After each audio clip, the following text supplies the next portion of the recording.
como é que se deu minha experiência nessa luta.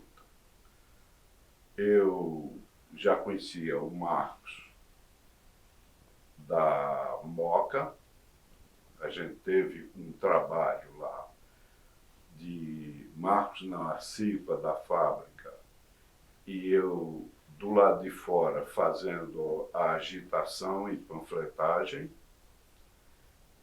E depois Marcos sai da Dinacaste, onde a gente fez essa parceria, iniciamos essa parceria.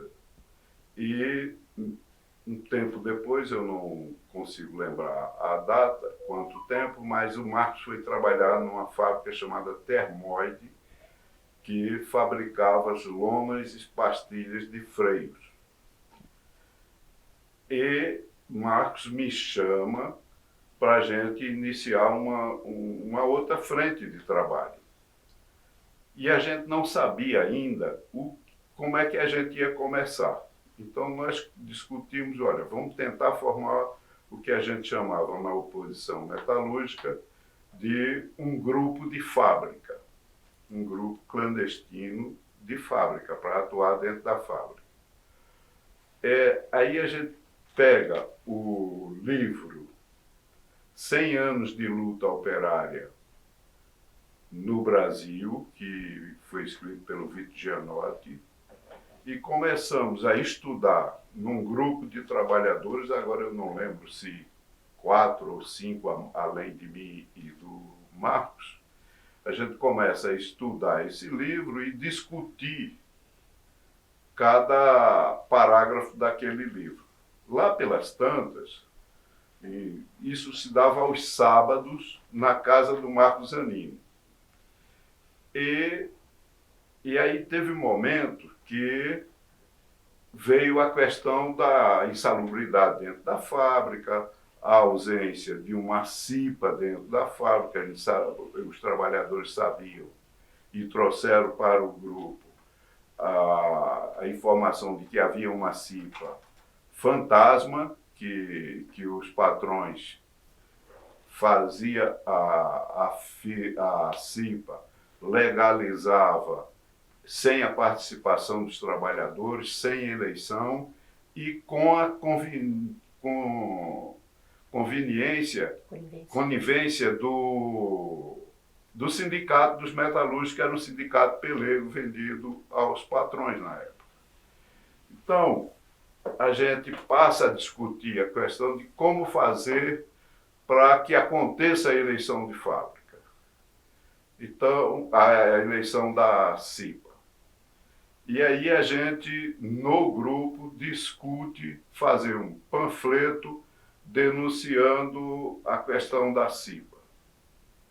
E aí vou eu para a porta da fábrica, faço a panfletagem, denuncio e os trabalhadores dentro da fábrica começam a se levantarem no sentido de perceber que estavam sendo lesados pela empresa e pelo sindicato. Depois disso, começa a discutir a questão do produto que eles estavam trabalhando, que era de amianto.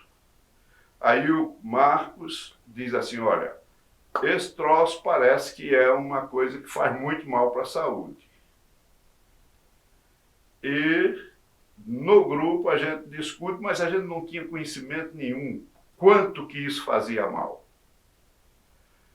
Aí me incumbiram, porque como os outros trabalhavam a semana inteira e eu estava trabalhando na Escola Nova Piratininga e a escola me liberava em alguns momentos para eu fazer a agitação política, eu fui até uma entidade chamada Reconstrução das Lutas Operárias, que militava nessa instituição alguns companheiros, dentre eles a Nádia, a Nadine e a Sueli Bossan. Lá eu adquiri um caderninho que falava de tudo quanto era tipo de produtos químicos e o mal que esses produtos faziam. Aí eu peguei uns caderninhos desse e trouxe para o grupo. E a partir disso, o livro do Vitor ficou abandonado e a gente passou a discutir o amianto, a importância da CIPA, como mudar essa situação dentro da fábrica. Aí, mais uma vez, em busca de mais informação sobre o amianto, eu fui parar na Fundacentro, mas lá não obtive muito apoio, não. E trago de novo para o grupo a questão de que não avançou na Fundacentro o apoio que a gente estava buscando. Aí o grupo faz uma discussão e decidimos procurar tem um momento que aí eu acho que o Marcos vai falar melhor, que é a relação que a gente tentou com a saúde do trabalhador na Moca, que na época era o Drummond que estava, mas o Marcos está com a memória melhor para isso. E aí discute-se que eu vá até a Delegacia Regional do Trabalho procurar apoio. Cheguei lá, me mandaram falar com um cidadão chamado Doutor José Roberto. Era um jovem motoqueiro, engenheiro.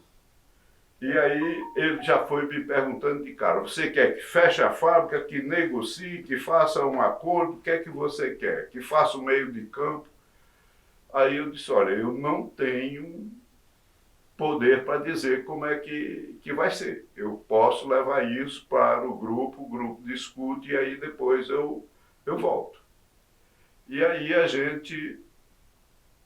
eu levo isso para o grupo, a gente fez toda uma discussão e o grupo decidiu, não, tem que pôr para rachar. Porque o Zé Roberto disse, eu tenho um fiscal que negocia, que faz acordo com a pelegada, tem um que faz um meio de campo que não é nem muito pelego, e tem uma que bota para rachar, que fecha a fábrica. Aí eu falei, então, aí no grupo, o grupo falou, vamos botar para rachar, se precisar de fechar a fábrica, a gente fecha a fábrica.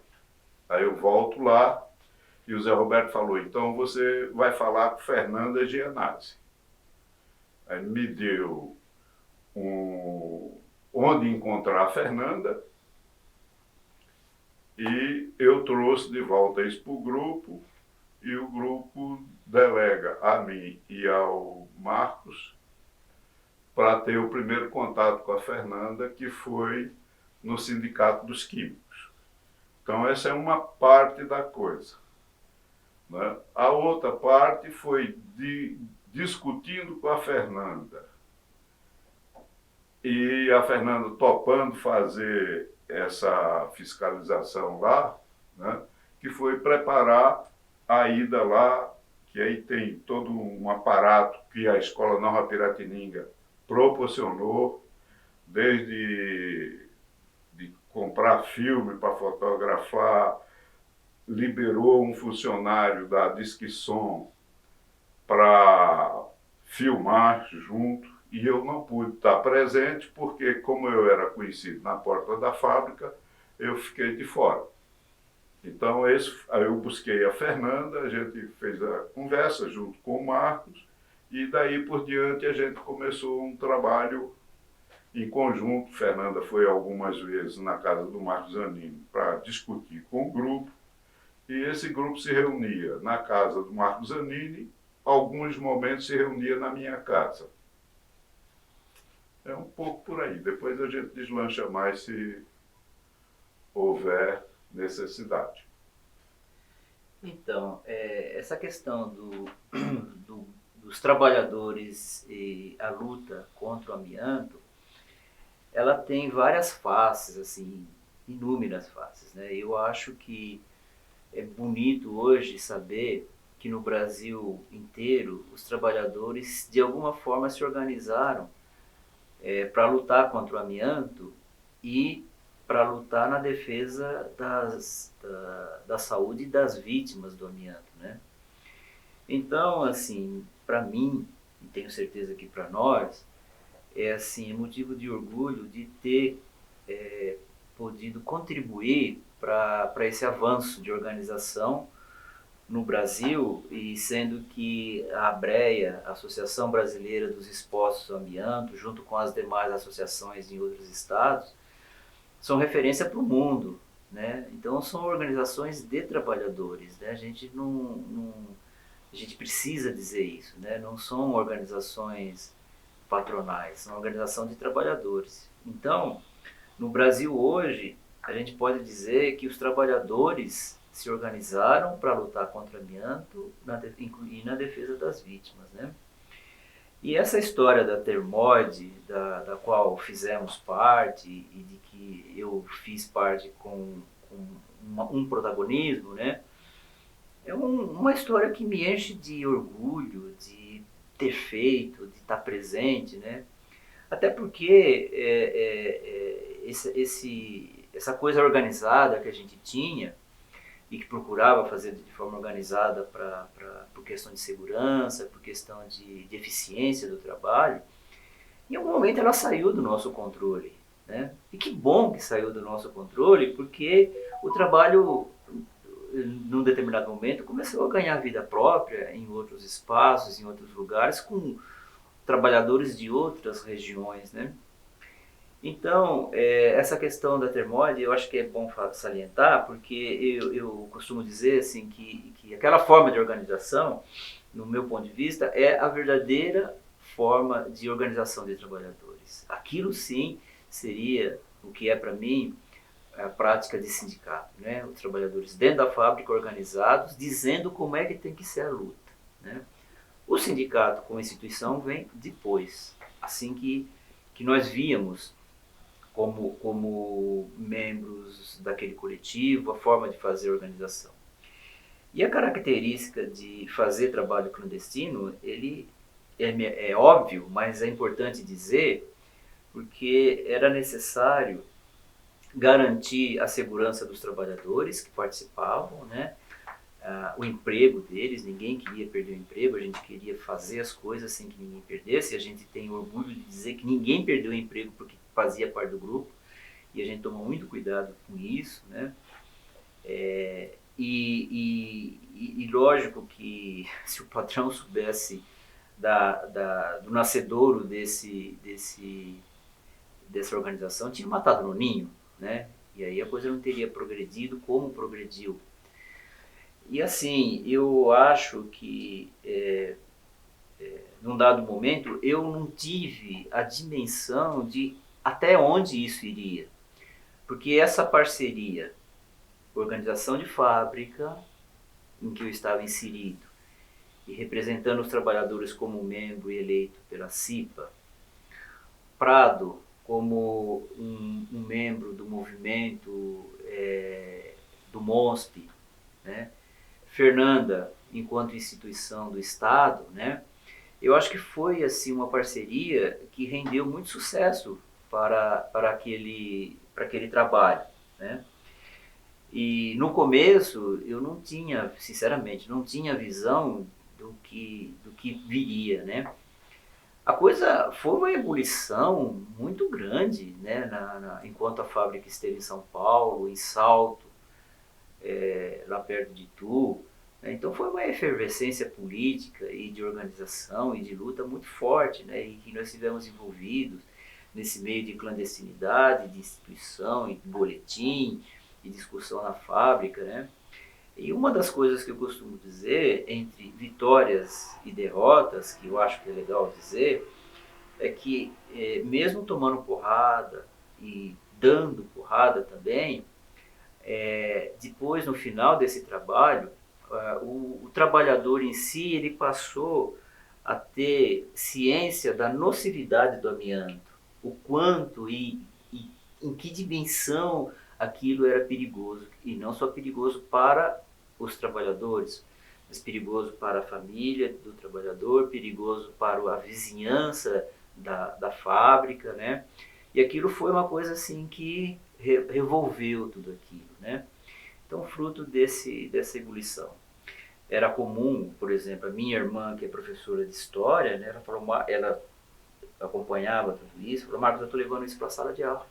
Então, era uma coisa assim, sempre estava aquela coisa, as famílias começaram a ter consciência da nocividade e do que era necessário, né? E para nós sempre teve claro o seguinte, amianto, banimento, ponto, né? E esse foi o mote dessa luta, né? E o que é interessante, porque num trabalho de fábrica, geralmente as coisas ficam restritas ao muro da fábrica ou no máximo à categoria e tal. Mas aquela luta, ela extravasou, ela saiu dos muros da fábrica de forma incontrolável, porque a gente passou a ser referência em sindicatos fora de São Paulo, em sindicatos que estavam se formando, aquela forma de organização, aquela consciência nos rendeu bastante. E através das intervenções que houve depois, né, nós conseguimos fundar a ABREA, né, Associação Brasileira dos Expostos a Amianto, isso em 95, né, que rendeu muito, ainda rende bastante, né, e que é motivo de nosso orgulho, saber que os trabalhadores estiveram e permanecem organizados em torno dessa luta. Então, e eu acho que nisso tudo eu posso dizer que é um exemplo em que o trabalhador ele passa a ser protagonista do poder, né? A gente disputa o poder com o patrão. A gente não está pedindo nada. A gente está disputando o poder em prol da vida, né? Infelizmente a gente perdeu muita gente com a maldita fibra do amianto, né?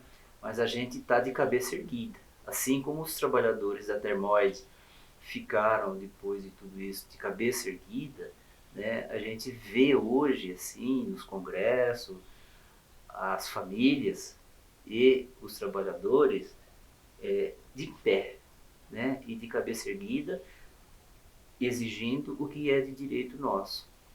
Né? E é uma luta que é bonita, né? E que a gente segue em frente. Bem, é preciso falar um pouco da Termoide, né? Que é essa referência de fábrica e de organização. A Termoide, ela fabrica ainda hoje, né, mas nessa ocasião, ela fabricava também lonas e pastilhas de freio.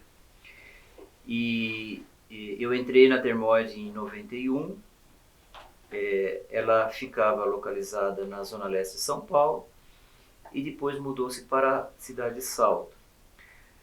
Ela tinha naquela ocasião 3 turnos de trabalhadores, aproximadamente 400 trabalhadores, e essa luta ela começou em 92,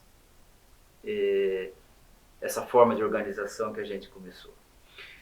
No final de 92, a gente já buscava alguma intervenção do Estado. Né? A gente não teve sucesso. Por quê? Uma das formas que a gente buscou foi através da Prefeitura de São Paulo, né? Na Secretaria de Saúde de São Paulo. A gente tinha conseguido um contato, havia conseguido um contato para fazer a intervenção, já estava combinado essa intervenção através da Secretaria, mas só que nós tivemos a infelicidade que foi a virada do governo Erundina para o governo Maluf, de 92 para 93. Enfim, e aí a gente perdeu, além de ter perdido muita coisa na cidade, a gente perdeu essa intervenção também. E perdemos o contato. O contato foi transferido, né? E era um médico, né, que ia capitanear essa intervenção, né? Aí nós tivemos que retomar o processo e em 93 a gente começou a rediscutir a forma que o Estado deveria intervir. Então isso deu, assim, felizmente, com muita alegria nas mãos da Fernanda. Então fala, Fernanda. Bom, eu quando tive essa oportunidade, né, e foi para mim muito rica, eu já estava há 10 anos na fiscalização, né, do trabalho na área de segurança e saúde.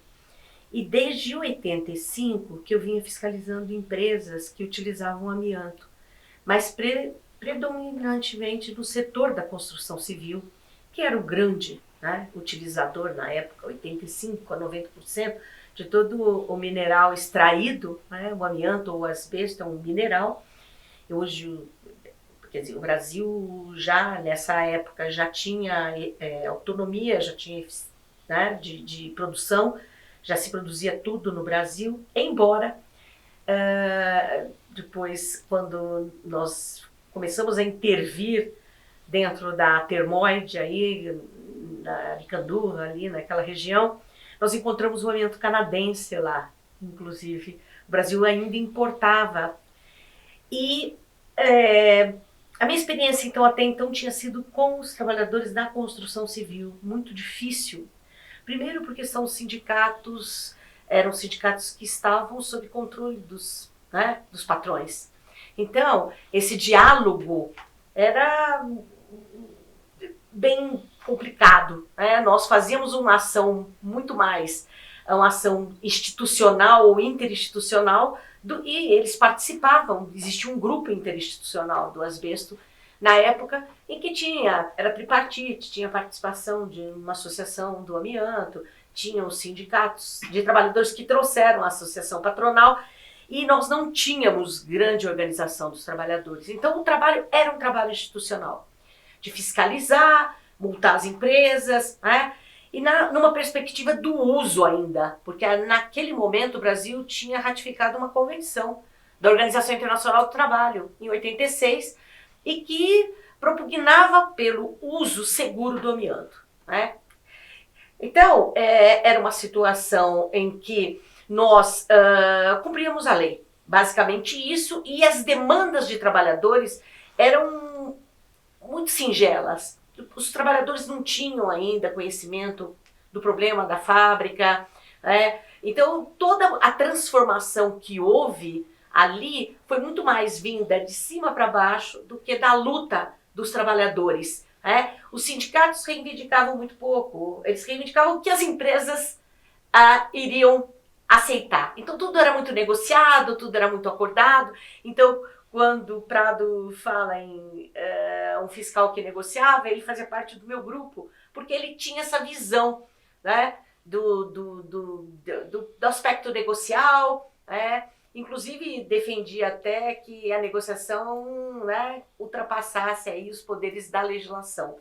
Eu sempre tive muita dificuldade com isso, né, que o legislado ou o negociado se sobressaísse ao legislado. Mas, enfim, quando me vem essa demanda metalúrgica, foi a primeira vez dessa maneira, tá? Então, era um setor importante do ponto de vista econômico, estratégico economicamente, mas com muito pouca influência no setor amianto, porque ele usava menos de 10% da fibra, né, produzida no Brasil e importada. Por que importava? Porque alguns tamanhos de fibra o Brasil não produzia. Então, por isso que eu venho me deparar com o amianto canadense, que na época era o maior produtor, o maior exportador do mundo, dentro dessa indústria metalúrgica. E eu venho conhecer esses dois grandes, para mim, grandes referências.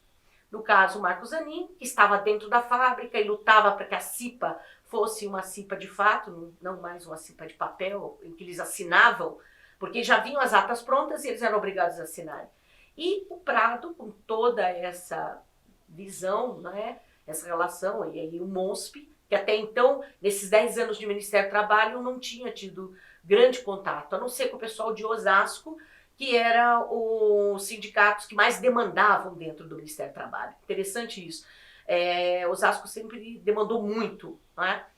Enfim, então essa minha experiência com eles foi de uma riqueza tremenda. Eu vinha entender tudo, né, do movimento operário, que até então era uma recém-formada, que tinha muitos ideais, né, revolucionários, mas assim, nada de experiência. E ali eu me deparo com isso, uma comissão clandestina que se reúne na casa do trabalhador, na qual eu estive com eles lá, ou em reuniões que a gente fazia até dentro de sindicato, não dos metalúrgicos, porque não era o sindicato que defendia a posição nossa de proibição do amianto, da substituição do amianto.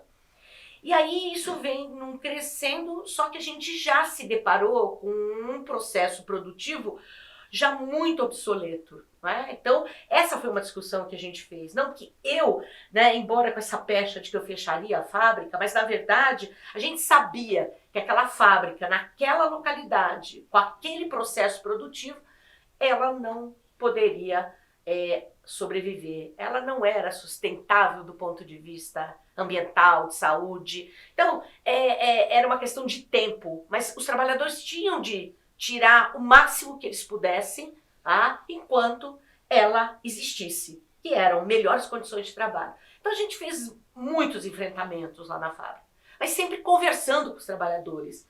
Não podia ser uma ideia minha, eu vou lá e fecho a fábrica, eu interdito, se eles não participarem de fato.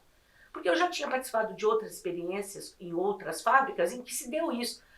A instituição vai lá, fecha a fábrica e os trabalhadores não apoiam. E aí nada acontece. Né? E é de uma frustração tremenda, não só para eles, porque eles ficam esperando o salvador da pátria, e para nós, que nos sentimos totalmente impotentes diante de um legislador superior a nós que vai lá e cancela a nossa ação. Pronto. Então, essa experiência da Termoide, para mim, foi de uma riqueza tal. Eu rompo com a ideia do grupo que negociava, rompo definitivamente, vou para participar da Rio 92, eu digo para mim que ali foi um divisor de águas na minha vida e de muita gente, porque eu começo a me deparar com outros movimentos que não são só o movimento sindical, porque a minha experiência era do movimento sindical toda. Eu trabalhei no Sindicato dos Químicos de São Paulo, então tive experiência voltada sempre ao movimento operário. Quando na Rio 92 eu começo a discutir, inclusive por outras razões, não só do amianto, mas a questão nuclear, com os grupos de vítimas do atol de Mururoa, das bombas de Hiroshima, de Nagasaki, das vítimas de Goiânia, eu começo a me dar conta de que nós tínhamos de ampliar tudo isso. Então, o trabalho da fábrica foi até o momento que essa fábrica fecha. A gente acompanhou praticamente até o fechamento, né? Sabíamos que isso ia acontecer, era inevitável. Ela foi transferida para Salto, que era uma fábrica mais moderna, tecnologicamente com equipamentos mais modernos, enfim. Mas sempre eles querendo produzir com amianto. Eles não tinham investimento até então para a substituição do amianto. Aí, quando eu volto da Rio 92, eu me reúno com os nossos parceiros, e digo, olha, não dá para a gente continuar nessa linha, vamos romper com essa ideia. Nós temos de partir para, de fato, o banimento. Como é que a gente vai fazer isso? Tá? As empresas até então estavam, de uma certa forma, acomodadas, porque existia uma convenção da OIT que dizia que o amianto podia ser usado, desde que tivesse lavanderia para as compras das fábricas, que tivesse exames médicos até depois da demissão, enfim. Para as empresas era um investimento, mas era a garantia da perenidade do uso do amianto.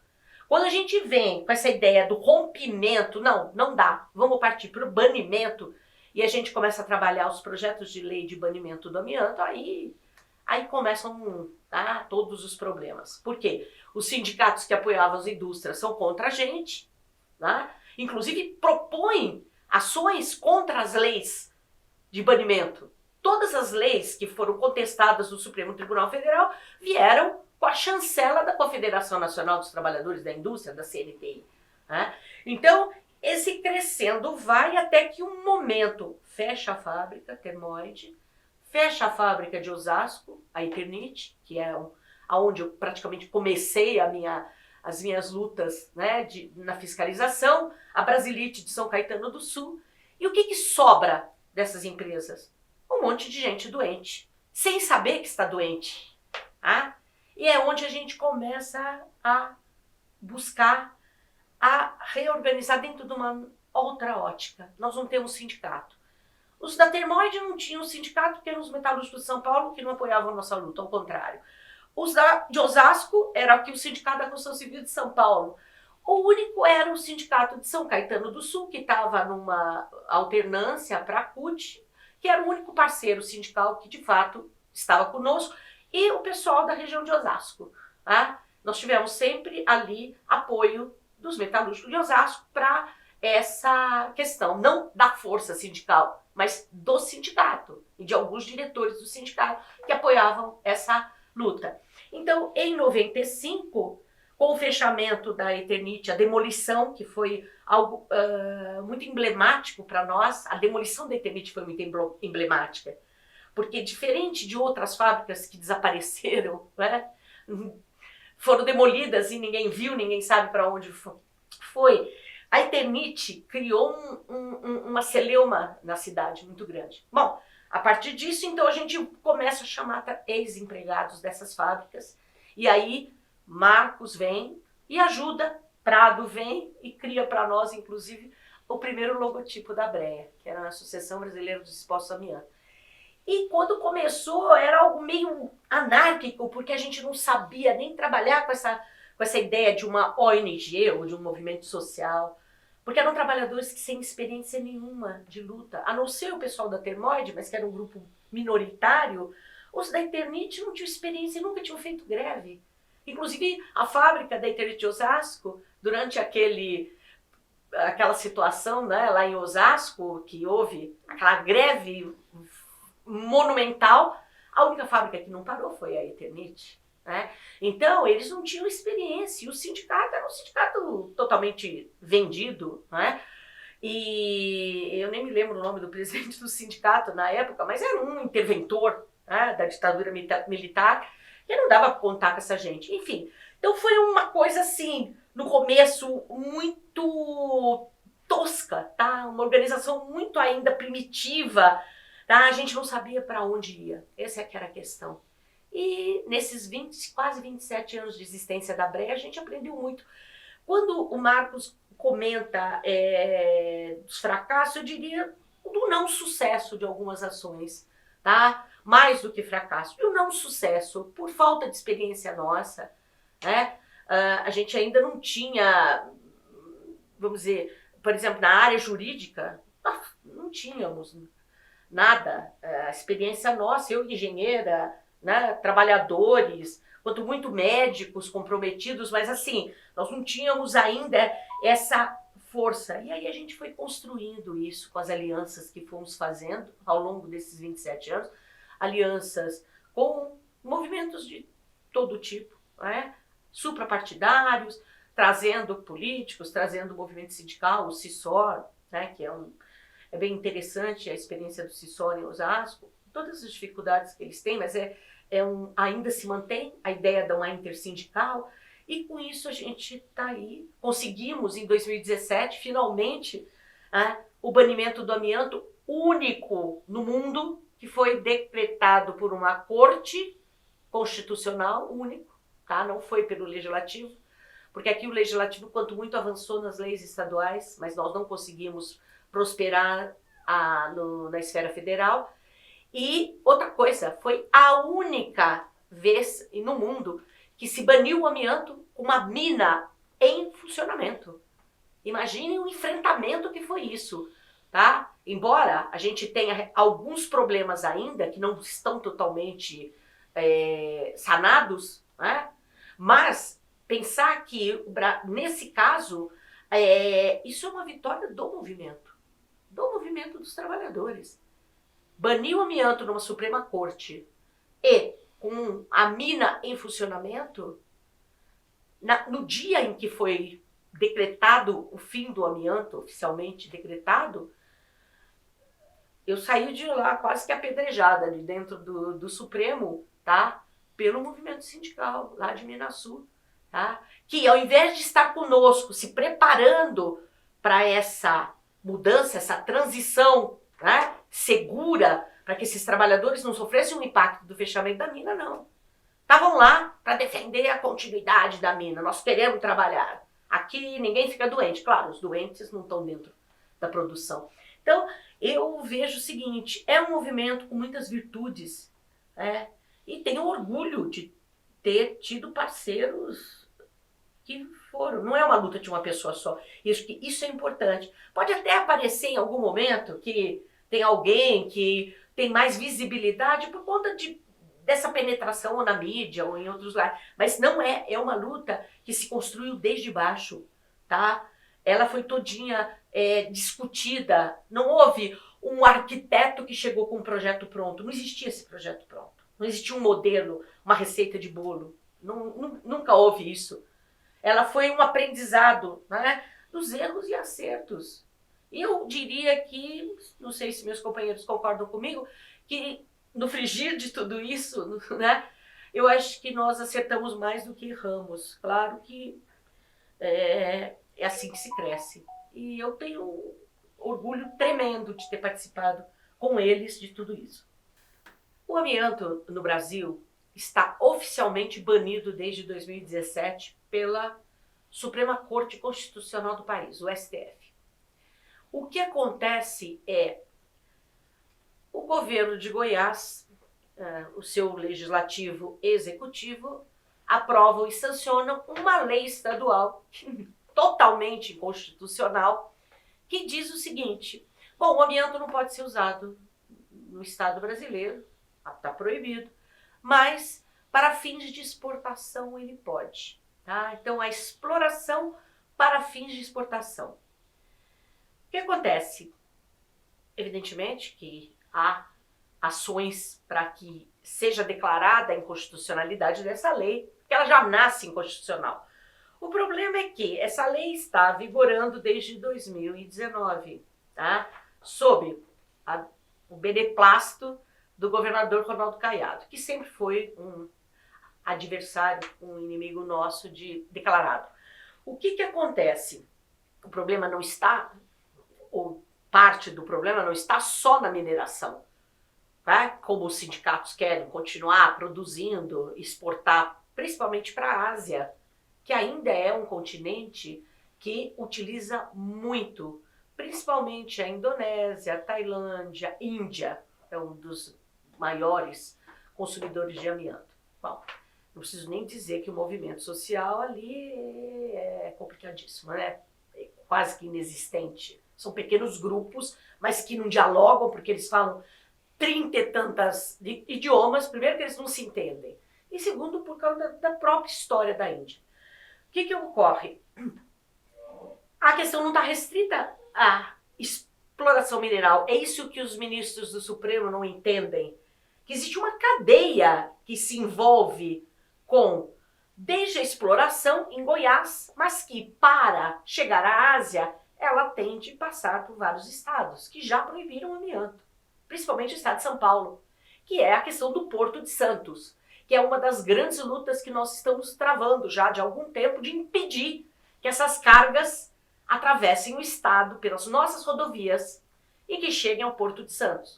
Então, essa cadeia da produção, tá? Da distribuição, do transporte e do embarque nos navios, tem todo um grupo de trabalhadores envolvidos. Tá? Então nós temos aqui no estado de São Paulo, tá, uma decisão que impede a exportação pelo Porto de Santos. Mas entre decisões favoráveis à indústria para continuar exportando, outras a favor das posições nossas, junto com o Ministério Público. Tá? Então, entre idas e vindas, o que está acontecendo? Eles estão exportando por Paranaguá, pelo Porto de Paranaguá, tá? Onde o estado do Paraná abriga a sede industrial da Eternit. Então, assim, nós não conseguimos também que o Paraná se insurgisse contra isso. Nós temos de fechar os portos, nós temos de impedir que essa produção seja escoada para que ela deixe de ser explorada. Então, é uma luta que continua. As ações de inconstitucionalidade ou a ação de inconstitucionalidade da lei do Estado de Goiás continua engavetada pelo ministro Alexandre de Moraes, tá? Nesses 3 anos, e nós estamos aguardando esta situação que vai acontecer. Agora, quando? Essa é a grande questão. O amianto está banido, indústria nacional já não utiliza mais, já buscou alternativas, tá? E temos essa questão ainda pendente, que é a exploração do minério em Goiás. A produção em Minaçu, para uma mineração, para quem já entrou em várias, com esses 30 anos que eu fiscalizei, ela é muito limpa, ela é muito organizada, não posso dizer que é uma boca de porco, não é. É uma empresa que tem filtros por toda a empresa, os trabalhadores têm toda a proteção. A questão é, o amianto não há nenhum limite seguro para a sua exposição. Então, por mais que nós possamos imaginar ou ver, o piso é tudo preto, você não vê fibras no chão. É uma fábrica limpa, organizadíssima. Só que isto garante que ninguém irá adoecer? Não. Não existe nenhum limite que não seja exposição zero. Isso já é reconhecido pelos órgãos de saúde do mundo inteiro, né? Então, é uma produção que não se sustenta. Agora, minha maior preocupação não é tanto a produção em si, como o transporte. Porque nós temos muitos acidentes de cargas com esse amianto. São 32, 34 horas de estrada, porque nós estamos falando disso. Minaçu está na divisa com Tocantins. Então, você imagina para escoar essa produção, quantas horas são motoristas que, em geral, se envolvem em muitos acidentes. Tá? Havia 2 empresas que eram credenciadas para isso, mas acontece que elas foram todas fiscalizadas, multadas, interditadas, enfim. E hoje essa distribuição é completamente caótica. São terceirizados, caminhões que são subempreitados, tá? E acidentes são frequentes. Tá? E quando essa carga chega, ela não chega direta, é isso que os ministros do Supremo não entendem. A carga não sai do caminhão e entra no navio. Ela tem um tempo de espera. Ela vai para uns chamados retroportos, que são portos secos, tá? Onde elas têm que ser estocadas até poderem ser introduzidas em containers. Então tem toda uma manipulação, são empilhadeiras, tá? Que transportam esses pallets. Geralmente os garfos das empilhadeiras furam, tá? Esses pallets. E aí nós temos então a fibra de amianto dispersa tanto no transporte, porque o transporte também é feito com as empilhadeiras que colocam dentro dos caminhões. Nós tivemos experiência dentro da própria Termoide. Nós abrimos um caminhão que aparentemente era um caminhão de produtos da Balduco. E a empresa não estava nem pagando o 13º à época, os trabalhadores lá em Salto não estavam recebendo. E aí eu, de uma maneira muito ingênua, pueril, digo assim, mas se você... Era véspera de Natal. Se vocês não estão pagando o 13º, porque dizem que estão pré-falimentares, porque a empresa lá também passou por várias empresas, ela não é uma única, ela tem vários sucessores, né? E eu digo, e vocês estão distribuindo panetone de Natal? Não é panetone, é amianto que está lá dentro. Como amianto? Num caminhão todinho decorado, tá? Pela Balduco. Essa foi uma coisa muito interessante, eu tenho até tudo isso documentado em fotos. Quando eu abro o caminhão, realmente tinha amianto lá dentro, era um caminhão baú, tá?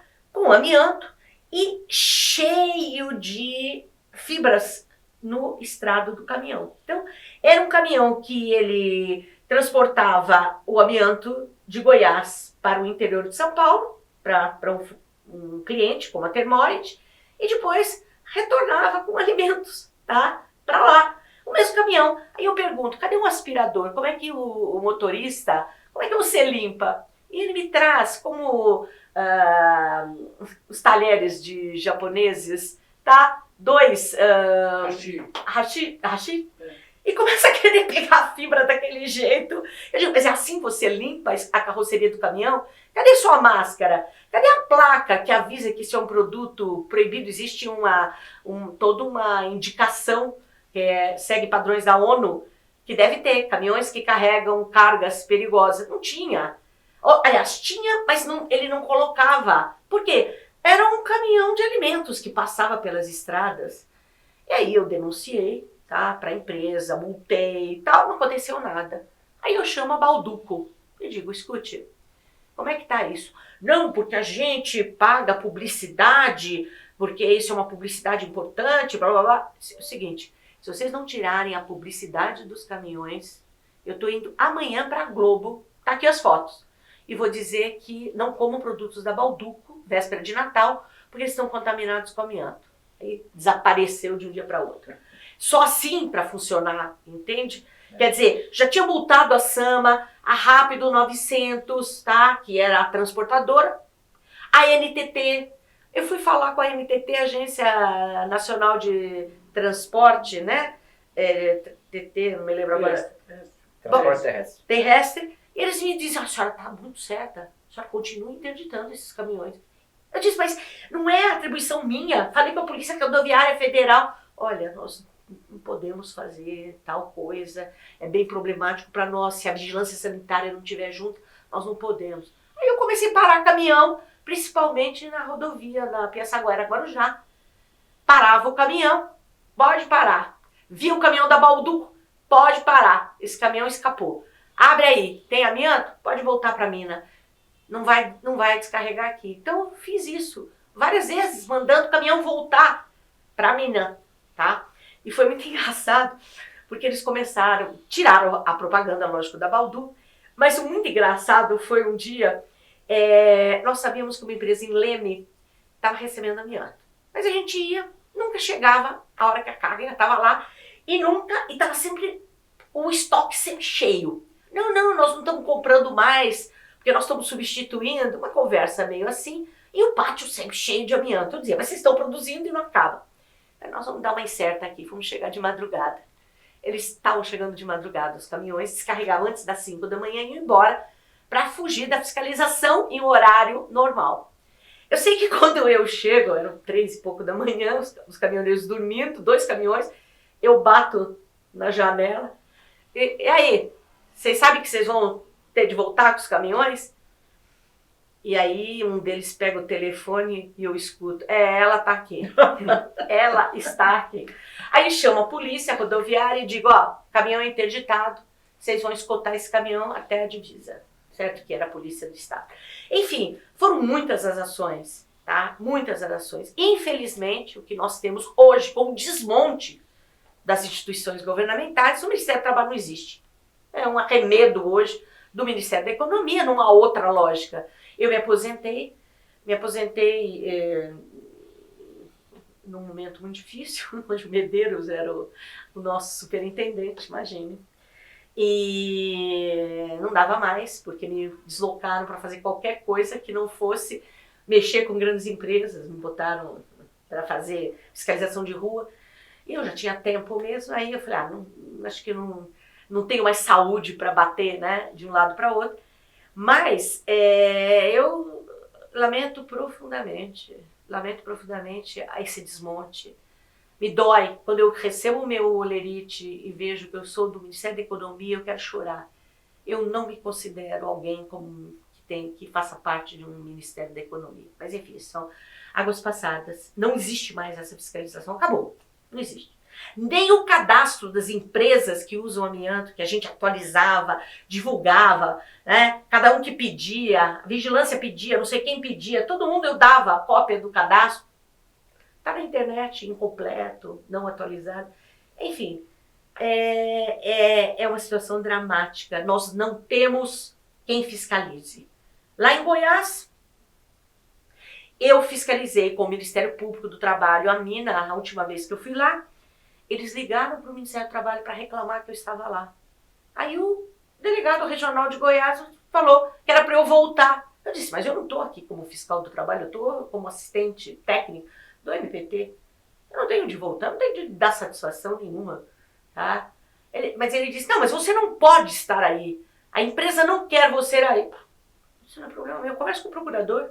Foi ele que me nomeou. Eu estou aqui com uma nomeação para assisti-lo tecnicamente. Então, é uma luta que eu posso dizer o seguinte, entre idas e vindas, eu acho que a gente fez um enfrentamento que, não digo além das nossas forças, estamos aqui vivos para contar a história, mas assim, foi um enfrentamento e um aprendizado que eu acho que se não serviu de exemplo, pelo menos em casa, nas nossas casas, minha filha hoje é uma defensora pública, tá? Então, assim, quando ela vai para a delegacia de polícia, eu falo, ai, filho, você está indo para uma delegacia de polícia às 9 horas da noite em São Miguel Paulista, não sei o quê. Ela disse, você não ia?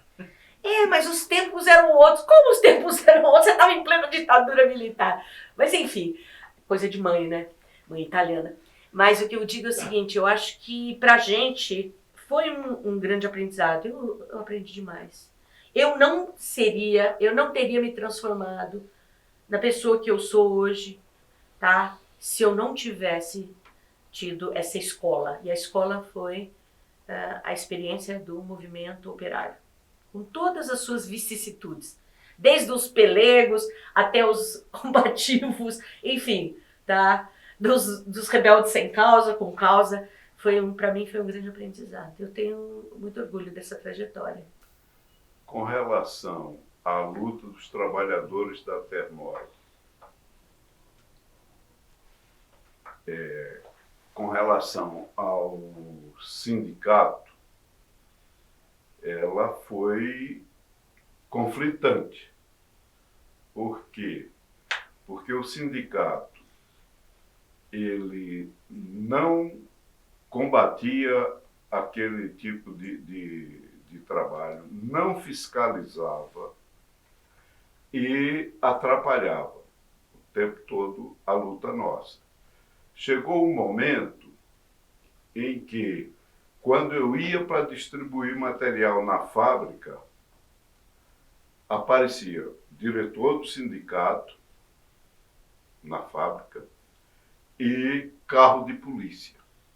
Então a gente teve esse momento, assim, chegamos a um ponto que era eu chegar na frente da fábrica e a polícia chegar junto.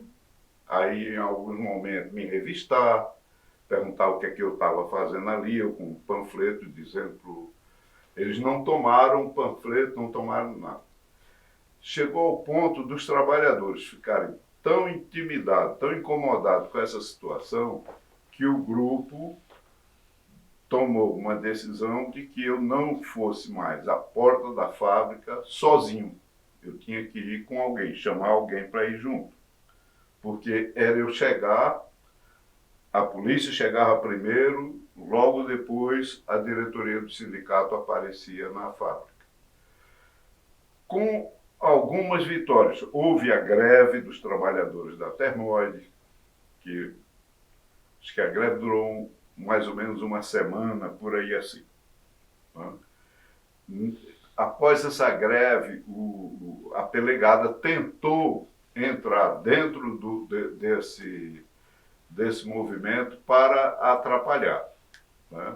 Aí se propuseram, inclusive, a escrever um livro sobre a luta da Termóide. E eu fui discutir com o sindicato e conversando também com a Fernanda sobre essa possibilidade deles financiar um livro sobre a luta da Termóide. Então eles tentaram, o sindicato em algum momento ele tentou se apropriar dessa luta, né? Mas o que faz com que eles recuem e saiam? Primeiro, o acordo deles com a patronal, né? Outra é que a consciência dos trabalhadores dentro da fábrica chegou a um nível que não dava para eles dominarem mais aqueles trabalhadores. Então, a luta com o sindicato foi de conflito, foi de intimidação em alguns momentos, depois a tentativa de cooptação. Então, esse foi a participação do sindicato nessa luta, foi isso.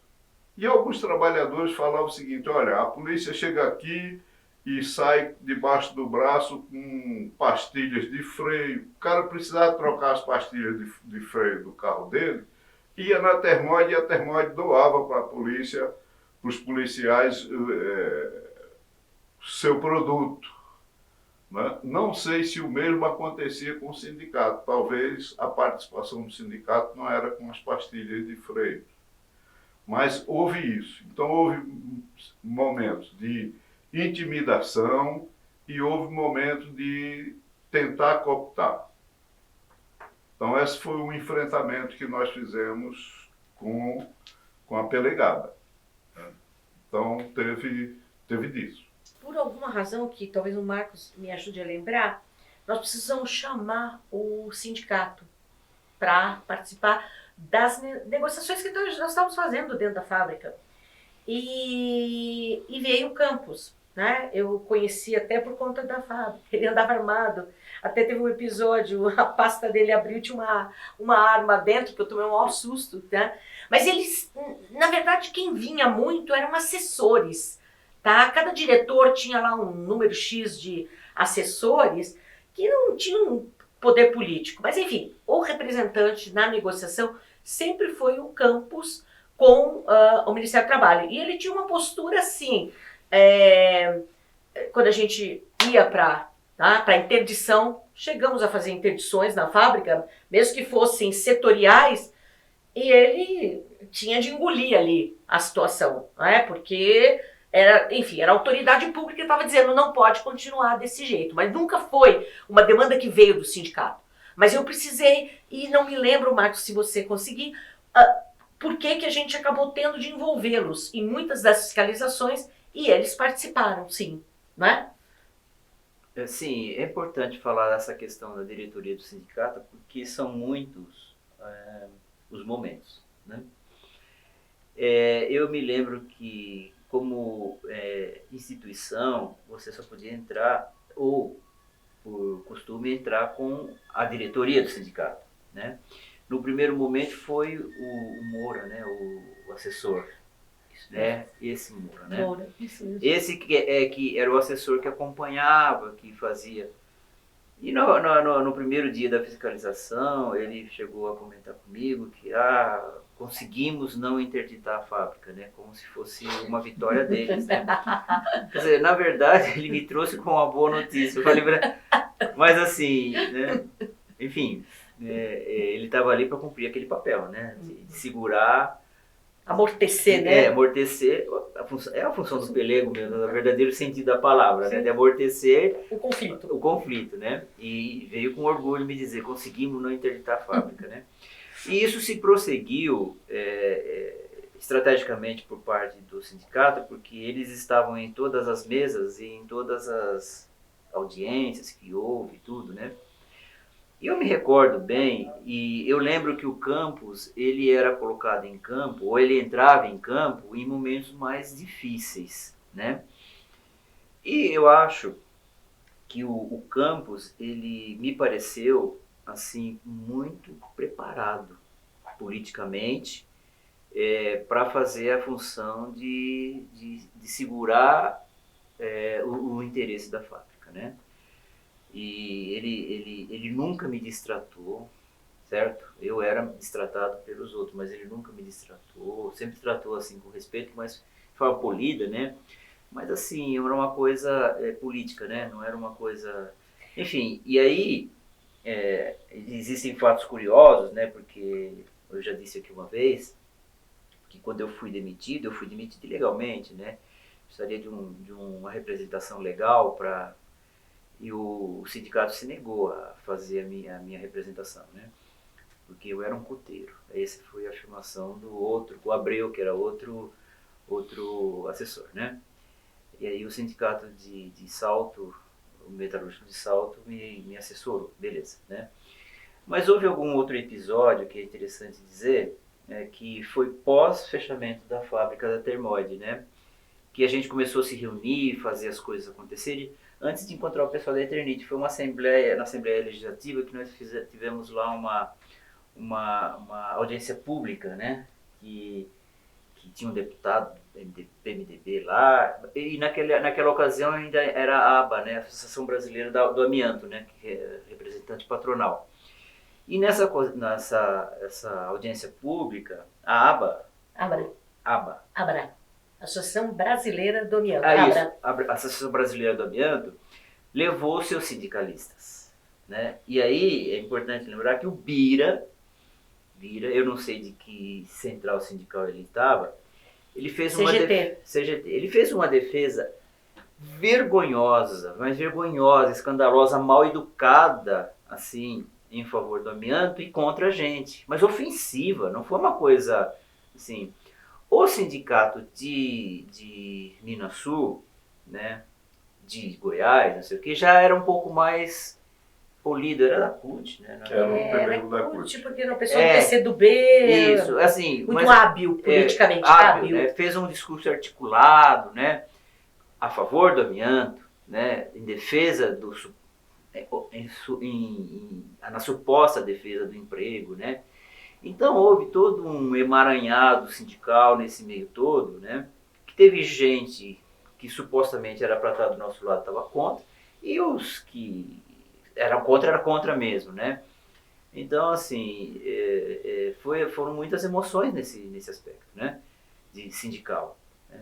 A gente se decepcionou aqui e se surpreendeu ali, mas assim, eu acho que nasceram parcerias boas, né? E eu concordo com a Fernanda uma coisa, sabe? Houve sim, Fernanda, muito mais vitórias que derrotas, né? Mas assim, cada morte era uma derrota, né? Cada decisão contra a gente era uma derrota, mas assim, eram derrotas assim, com sabor de vitória, porque a gente estava lá lutando, conseguindo, né? E eu acho que é interessante dizer, porque a gente está falando de trabalhadores e a luta do amianto, quando a gente começou a ir para Osasco, né, depois de toda essa história da Termoide, trabalhador de cabeça erguida, essa coisa, a gente começou a fazer as reuniões em Osasco, e aí em Osasco a gente percebeu uma carência muito grande dos trabalhadores. Eram trabalhadores inocentes, e assim, a gente percebia, assim, eles nunca tiveram tido representação.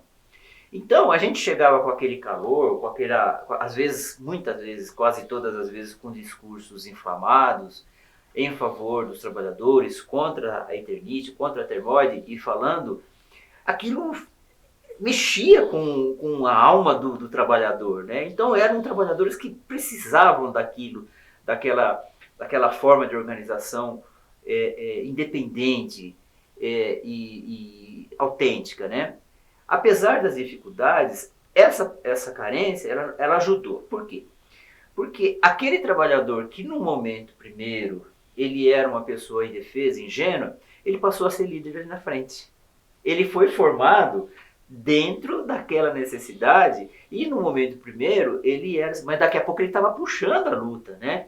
Ele deixou de ser uma pessoa que... Nossa, foram inúmeras as lideranças que nasceram ali. Não estou falando de liderança de subir em palanque, não, é liderança dali, da base, que fez permanecer a luta da Abreia e de tantas outras, gente que saiu para falar, os familiares das vítimas e dos membros da Abreia, também lideranças, né, que saem falando pelo Brasil afora, ou até fora do Brasil, né, sobre essa questão. Então, eu acho que essa luta amianto e trabalhadores trouxe muito disso, né? E eu queria dizer isso sobre essa questão de Osasco, porque trouxe muito... Eu lembro uma ocasião numa assembleia, né, que o Buzina, né, o Manzini, um cara, ele ficava na porta da assembleia, ele falava assim, ô Marcos, eu vou ficar aqui na porta, ele é grandão, né? Eu vou ficar aqui na porta, eu fico aqui, ó, porque ó, vocês falando lá, a Fernanda, os outros ficam falando lá, é perigoso. Se entra algum aqui, a gente vai dar um jeito, né? Sei quê. Porque de vez em quando a Abra, né, mandava os seus espiões lá dentro, né? E eu tô aqui para segurar as pontas, né? Então, ele era um cara que na medida dele, ele estava firme fazendo aquilo, né? E outro, o Manzini hoje, fez muita coisa por essa luta. Então é fruto dessa organização, dessa luta, né?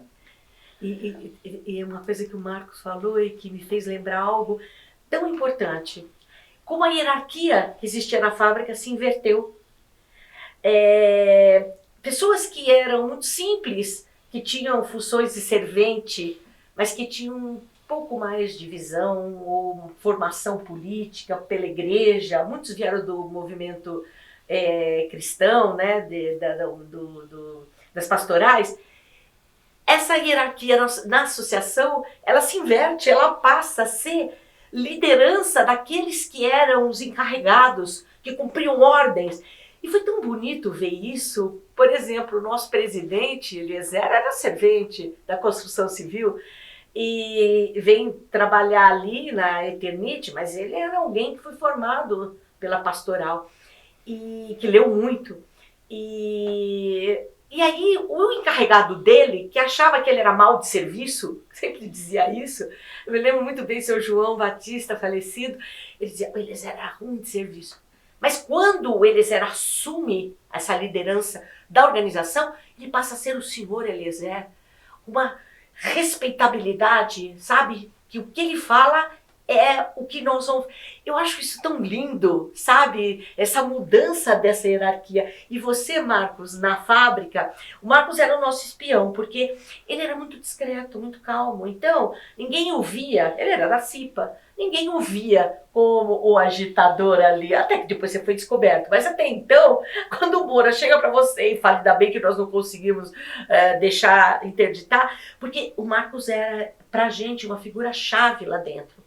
Discreto, trazia as informações que nós precisávamos para a nossa ação, mas ao mesmo tempo, tá, ele articulava ali nos bastidores, tá, e foi fundamental isso, tá, no movimento, uma coisa assim que foi realmente um grande aprendizado, não é? Essa coisa do Moura, teve um lance uma vez que a gente saiu para uma dessas reuniões, na volta eu tive o desprazer de vir junto com eles, no mesmo carro, né?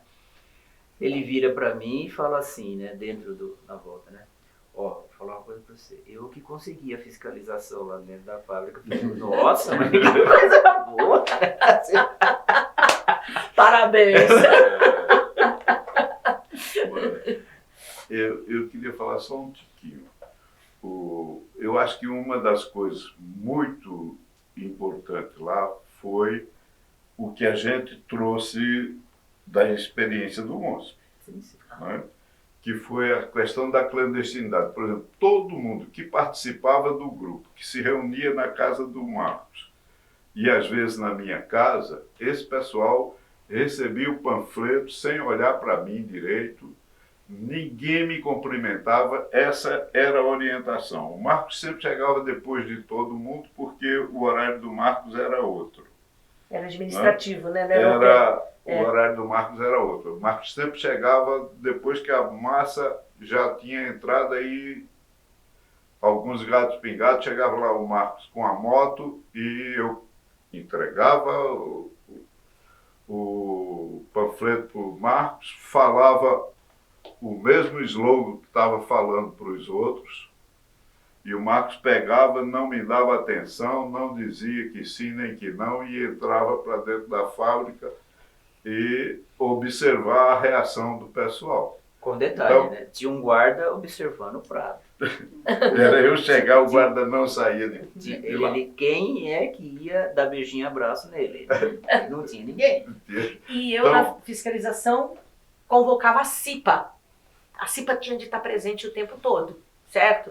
E aí vinha o Mar, como vai o senhor, tudo bem? Né? Tinha todo um teatro, uma coisa, mas era uma coisa, sabe, muito preparada. A gente fez um mapa de riscos antes também, modelo operário italiano, nós fizemos, mapeamos a fábrica. Quando eu entro na fábrica, eu sei onde eu tenho de ir. Eu não vou às cegas, como a fiscalização normalmente entra, vamos ver, sei lá. Não, a gente sabia o que ia procurar lá. Tinha toda a informação na cabeça.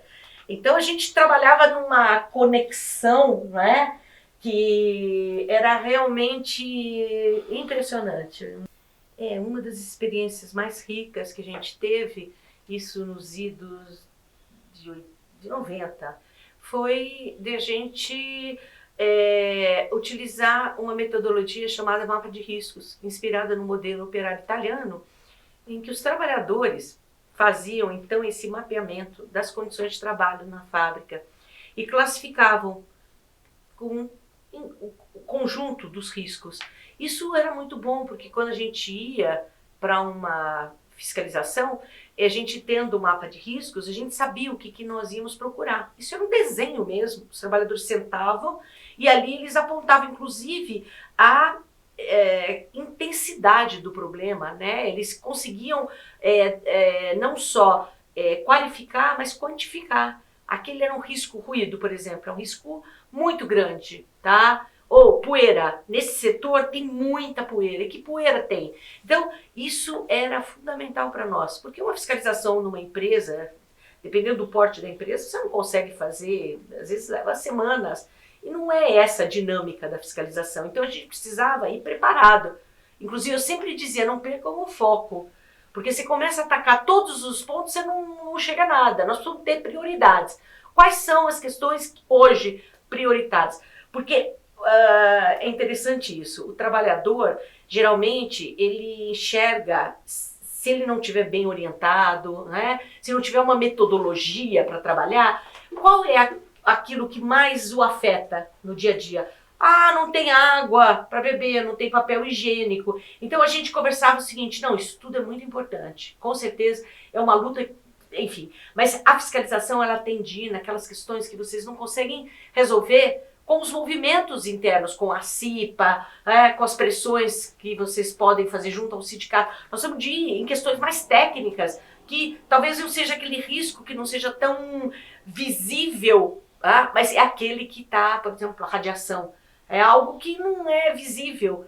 O trabalhador não sente de imediato os efeitos da radiação, né? E então essa metodologia foi muito utilizada, usamos, né? Inclusive ela chegou a ser introduzida na legislação, né? Como uma das atribuições da CIPA. Mas, infelizmente, parte do movimento sindical, mesmo combativo, não apoiava, né? Não apoiava isso, e acabou que também, quando foi retirada da legislação essa atribuição, também nenhum deles se movimentou no sentido de manter. Eu acho que tem, lógico, todas as metodologias têm limitação, mas é importante a gente, se possível, usar uma ou duas, enfim, cruzá-las, ou que aquilo seja pelo menos um orientador, né? Um indicativo do que tem que ser feito. Depois você vai se aprofundando à medida que você vai conhecendo. A primeira vez que eu entrei na Termóide, para mim era um mundo novo. Foi a primeira empresa de pastilhas de freios que eu fiscalizei. Depois, quando eu estive nas demais, a coisa ficou mais simples, porque é quase que um processo que se repete. Mas a primeira vez, né, se você não tem essa informação, você sai de lá achando que está tudo bem, ou viu o que não precisava ver e aquilo que precisava não via. O amianto vinha em pallets, certo? E aí o trabalhador, desde o momento em que ele abria, era manual todo o processo. Nós temos fotos do trabalhador com um porrete para poder descompactar o saco de amianto. Depois isso ia para moinho, tá? Então não tinha uma exaustão adequada, então era poeira para todo lado. Depois esse material, misturado com outras, tinha resina, né? No caso a resina fenólica, e depois disso, tá? Ia para as prensas. Tá? Depois que prensava, quer dizer, em todo esse processo, nesse fluxograma, você tinha a liberação de poeira para o ambiente. E aí ia para a parte final, quando se faria, então, qual é o termo? Lixamento. Lixamento, tem um termo, alzinagem das peças, né? Aí sim, tudo a seco. Então era uma poeira tremenda, desde o momento em que esses sacos chegavam na empresa, eram armazenados, nem sempre armazenados de maneira adequada, as empilhadeiras, no caso, acabavam rasgando esses sacos, esparramavam o produto, a limpeza da fábrica era feita a seco. Tá? Nós vimos trabalhadores lá, inclusive usando uniformes, o próprio saco do amianto virava avental. Quer dizer, coisas absurdas. A máscara que era fornecida para o trabalhador, mandei testar, lembra disso? Não tinha eficiência nenhuma de filtragem. Então, assim, era uma situação bastante grave. Eu não sei, é que a gente perdeu um pouco com o fechamento da fábrica, há uma dispersão. Quantas outras pessoas acabaram adoecendo e que deixaram de procurar um serviço médico, ou se procuraram, não foram devidamente diagnosticados, por exposições pregressas? Porque as doenças do amianto, elas levam, às vezes, 30, 40, 50 anos para se manifestar. E o risco para a população? No caso dos freios, quando há frenagem, a liberação de partículas, né, para o ambiente, é material particulado. Existem estudos internacionais que mostram em cidades como Milão, né, uma concentração de poeira no ar, né, da cidade maior do que admissível. Então, o risco é generalizado, tá? Tanto para o trabalhador diretamente exposto, como para quem está indiretamente exposto. Tá? No caso, ali, todo o material que era, né, saía dali dos filtros era jogado na atmosfera, não havia um tratamento adequado. Então, a população do entorno, o próprio consumidor, a própria população fica exposta a essas fibras. Tem um outro trabalhador que se contaminava também com amianto, que era na oficina mecânica, o cidadão que estava manipulando as lonas de freios. Muitas lonas de freios vinha só as lâminas sem as tamancas. O cara tinha que, com a furadeira, arrebentar o rebite, colocar essas lonas, às vezes ela ficava, se colocasse uma lona só, ficava insuficiente, se colocasse duas, ficava a mais e o cara tinha que lixar aquela lona de freio para depois rebitá-la. Então, essa lá na oficina mecânica tinha isso sem nenhuma informação, sem nenhum controle, porque as pessoas ignoravam o mal que o amianto fazia. Então, tem na cadeia, no final tem esse trabalhador que antes do uso do transuente na rua respirar a fibra que foi desprendida na frenagem, tem esse trabalhador que prepara as tamancas de freios para o uso do caminhão ou do carro, coisa desse tipo. Então tinha isso também. Então, eu acho que é necessário falar o seguinte, né, que essa questão de que a Goiás mostra, o sindicato de Goiás mostra, os políticos mostram que a produção do amianto é segura lá na mina, né? É um engodo, é um verdadeiro engodo. Seria o mesmo que dizer que a fábrica que produz armas, ela produz de forma segura e vai ser usada adequadamente ad eterno. É uma mentira, isso não acontece.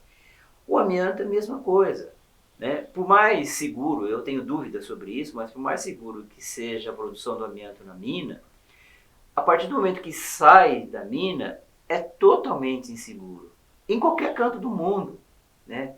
E o que acontece no Brasil hoje é um escândalo, assim, não só uma afronta à decisão do Supremo Tribunal Federal, ou a legislação, a decisão suprema, mas assim, principalmente porque esse amianto está indo lá para a Indonésia, está indo lá para a Índia. E a gente ouve depoimentos de trabalhadores da Índia, do Japão ou da Indonésia, que são estarrecedores, o nível de doença que isso causa lá. E para nós, isso não é uma questão de pátria ou de país, para nós é uma questão humana, de direito, de saúde, de vida. Então, se o amianto está proibido aqui e não deveria ir para lá, para a Indonésia, não é por uma questão de território, é uma questão de vida, né? Então, o trabalhador, a pessoa que está adoecendo lá, é tão trabalhador quanto a gente. Então, isso é preciso dizer em qualquer canto. Não é porque só pela questão, já é muito, né? Mas não é só pela questão legal, né? E na Termoide, né, assim, o que a gente via, o processo de fabricação, ele tem etapas muito grandes, né, de passo. Mas em cada passo, desde o momento que entra o amianto na fábrica até o momento que saía a pastilha, cada etapa, todas elas eram de alto risco para quem manipulava, né? Desde o momento que era desensacado, passava pelos vários processos, né, de mistura da formação, todos os pontos exalava fibra, todos, inclusive retalhos das peças, né, que eles chamavam de scrap, era moído depois para virar mistura outra vez. Então a fábrica era forrada de pó, né, e a limpeza era feita com vassoura, né? Então aquilo, né, depois que a fiscalização aconteceu, as coisas melhoraram, porque passou a ser aspirado, mas era assim, vassoura em todo canto antes, né? Enfim, muito dramático, né? E os resíduos também, que a gente nunca soube onde que eles levavam, né? Os resíduos. Os resíduos sabe-se lá para onde foi, né? Pois bem, com relação ao sindicato ainda falta uma coisa a dizer, né? No Seminário Internacional do Amianto, Banimento ou Uso Controlado, que aconteceu em 94, por ser internacional, causou uma visibilidade bem forte, né? Esses sindicalistas que a gente fala aqui, que deveriam ser nossos representantes, que era a diretoria do Sindicato Metalúrgico de São Paulo, estava presente, né? E eu também fiz parte da contragosto da empresa, né?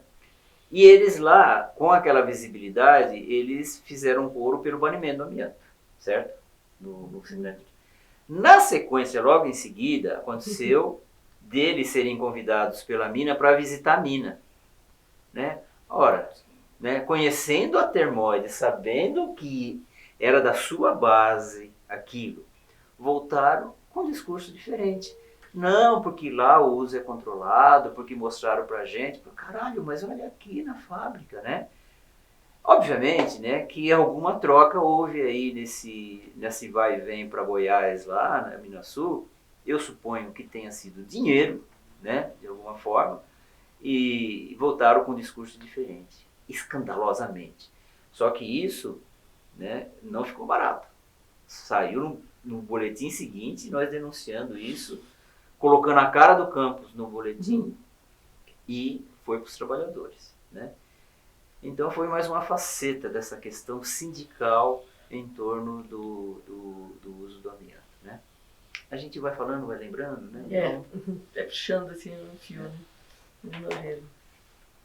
Mais alguma questão que alguém queira falar? Eu acho que nessa coisa do seminário, eu acho que foi uma coisa interessante. Eu não tinha dinheiro para bancar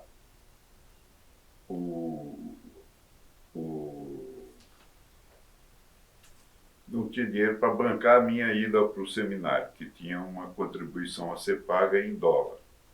Qual seminário? Qual seminário? Do Internacional, ali no Parlatino? No Parlatino. Não tinha. Não, foi fundação. Pagava. Era acho, qualquer coisa assim, em torno de $650, coisa desse tipo. Nossa. E aí eu busquei ajuda do sindicato, porque eu não podia contar com o sindicato dos metalúrgicos. Então eu busquei ajuda dos companheiros do sindicato dos vidreiros de São Paulo, que o pessoal dos vidreiros, por conta da luta deles contra a Saint-Gobain, eles entram em contato com o pessoal de Minas Sul e o pessoal de Minas Sul banca a minha ida. Nossa, eu não lembrava disso, não. E o que acontece? O cara, quando a gente teve as falas nossas contra o amianto pelo banimento, aí o cara veio que era um companheiro da CUT, combativo, Adilson. e veio me cobrar por que eu estava defendendo o banimento. Puxa, eu não sabia Porque disso. ele não sabia, eu não fiz nenhum acordo com ele. Eu procurei os vidreiros entraram em contato com eles e eles bancaram a minha ida para o seminário, senão eu não teria participado do seminário. Que era no seminário da Fundacentro, ela que era a promotora do evento. Por isso que eu Mas teve Pasma, um curso, cobrança. era... Mas essa verba bancou a minha também. Banco a sua também? Foi. Por sinal, o Xepa lá do sindicato falou assim, porque no seminário, na minha denúncia que eu fiz, eu falei que paguei do próprio bolso, né? Ele falou assim, vai lá no sindicato, a gente paga pra você. Tá bom. Então, são coisas Nossa. Chicó, é Chicó. da nossa história. É Chicó. Chico.